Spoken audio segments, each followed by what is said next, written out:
سوچو، ایک بادشاہ جس کے سامنے جھکنے سے انکار کرنے والا صرف ایک انسان تھا، ایک ایسا انسان جو تنہا تھا مگر اس کے ساتھ سچائی تھی، اور وہ بادشاہ نمرود جس نے خود کو خدا سمجھ لیا تھا۔ یہ کہانی ہے غرور، طاقت اور انجام کی، جب ایک انسان نے آسمان سے لڑنے کی کوشش کی۔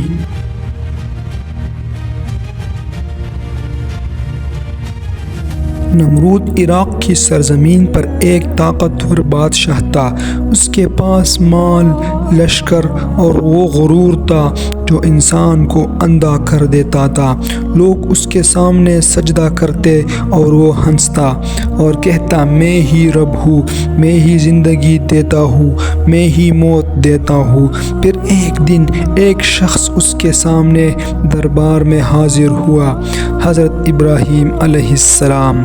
انہوں نے کہا، میرا رب وہ ہے جو زندگی دیتا ہے اور موت دیتا ہے۔ نمرود نے غرور سے کہا، میں بھی زندگی دیتا ہوں، میں بھی موت دیتا ہوں۔ اس نے ایک قیدی کو آزاد کیا اور دوسرے کو قتل کیا۔ سوچا اس نے خدا کو چیلنج کر دیا۔ اس پر حضرت ابراہیم علیہ السلام نے مسکرا کر جواب دیا، میرا رب تو سورج کو مشرق سے نکالتا ہے، اگر تو خدا ہے تو اسے مغرب سے نکال کر دکھا۔ اس پر دربار میں خاموشی چھا گئی۔ نمرود کے چہرے پر حیرت، غصہ اور شکست ایک ساتھ ظاہر ہونے لگی، اور وہ لمحہ نمرود کے غرور کی تابوت میں پہلی کیل بن گیا۔ اب نمرود نے بدلہ لینے کا فیصلہ کیا۔ اس نے حکم دیا کہ ایک عظیم آگ تیار کیا جائے اور حضرت ابراہیم علیہ السلام کو آگ میں پھینک دیا جائے، اتنی بڑی آگ کہ پرندے اس کی دھوئیں سے جل جائے۔ پھر حضرت ابراہیم علیہ السلام کو منجنیق میں باندھا گیا، لیکن عرش سے حکم آیا، اے آگ ابراہیم پر ٹھنڈی اور سلامتی بن جا۔ آگ ٹھنڈی ہو گئی اور نمرود حیران ہو گیا۔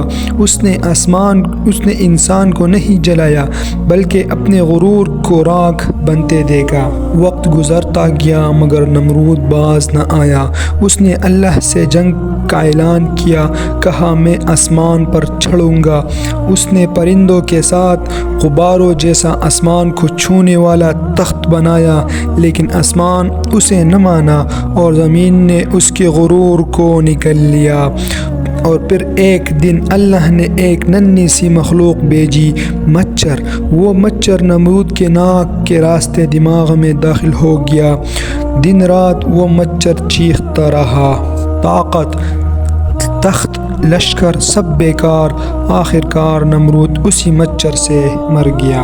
تو دوستو، یہ تھی نمرود کی کہانی، ایک بادشاہ جس نے آسمان سے جنگ کا اعلان کیا مگر شکست ایک چھوٹی سی مخلوق کے ہاتھوں کھائی۔ اللہ کے سامنے کوئی طاقت نہیں، بس کن کہنے کی دیر ہوتی ہے اور بادشاہ بھی مٹی ہو جاتے ہیں۔